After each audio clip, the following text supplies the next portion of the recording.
আমাদের টাঙ্গাইল মধুপুরের লাল মাটির আনারস আমাদের এখানে আনারসে বিখ্যাত।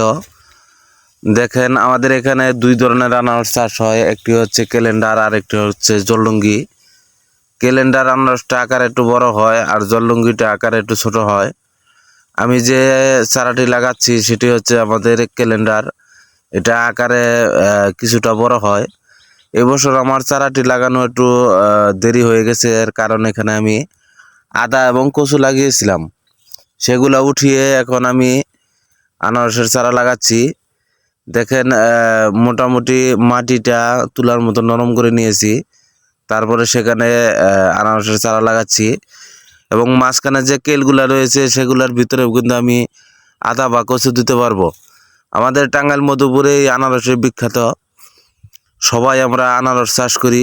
অবশ্যই আনারস খাওয়ার জন্য আসবেন টাঙ্গাইল মধুপুরে বন্ধুরা।